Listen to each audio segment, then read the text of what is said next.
ഉർവശി ചേച്ചീനെ ഉള്ളൊഴുക്ക് കണ്ടിട്ട് ഉർവശി ചേച്ചിയെ വിളിച്ച് പറഞ്ഞിട്ടുണ്ട് ഈ സിനിമ വേറെ ആർക്കും ലീലാമ്മയെ പോർട്രേ ചെയ്യാൻ പറ്റില്ല, അത്ര ഭംഗിയായിട്ട് ചെയ്തിട്ടുണ്ടെന്ന്.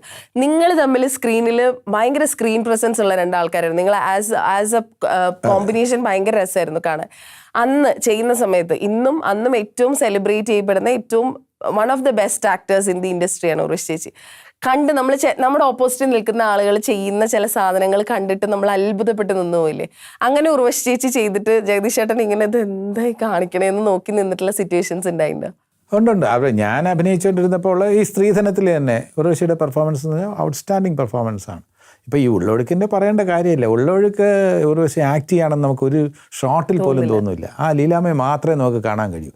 അത് നടക്കുന്നതും ഒരു അലമാരയിൽ നിന്നൊരു മെഡിസിൻ എടുക്കുന്ന ഒരു സംഭവം, അത് ആ മെഡിസിൻ എടുക്കുന്ന റിയൽ ലൈഫാണ്. അതിലെ അഭിനയം ഒരു സ്ഥലത്തും ഇല്ലെന്നുള്ളതാണ്. ആ റിയാക്ഷൻ, ആ വള്ളത്തിലിരിക്കുമ്പോൾ ഉള്ള റിയാക്ഷൻ, വരുമ്പോൾ ഉള്ള റിയാക്ഷൻ യഥാർത്ഥത്തിൽ ഒരു ലീലാമ്മ ഇരിക്കുന്നതാണെന്ന് നമുക്ക് തോന്നുള്ളൂ. അതാണ് ആ ആക്ടിങ്ങിൻ്റെ കഴിവെന്ന് പറയുന്നത്. നമ്മൾ ഒരുപാട് അതിൻ്റെ ഈ ക്യാമറയുടെ പിന്നിൽ ഒരുപാട് ആൾക്കാരുണ്ട്. ആ ഷൂട്ട് ചെയ്യുമ്പോൾ യഥാർത്ഥത്തിൽ ആലോചിച്ച് നോക്കൂ, ലീലാമ്മ ആ വള്ളത്തിലിരിക്കുമ്പോൾ ഇതേപോലെ പാർവതി വരുന്ന ആ സംഭവങ്ങളിലൊക്കെ ഉള്ളപ്പോൾ ഇവിടെ എത്ര പേര് ബാക്കിൽ ഇരിപ്പുണ്ടെന്നറിയോ? 250 പേരുണ്ട്. ആ 250 പേരുണ്ടെന്ന് നമ്മളെ ഫീൽ ചെയ്യിക്കാതെ റിയലായിട്ട് അവർ രണ്ടുപേരും മാത്രമേ ഉള്ളൂ എന്ന ഫീലിംഗ് നമുക്ക് തരണമെങ്കിൽ ആക്ടിങ്ങിൻ്റെയും കൂടെ കഴിവുണ്ട്. നമ്മൾ അതിൽ മാത്രം നോക്കി പോവാണ്.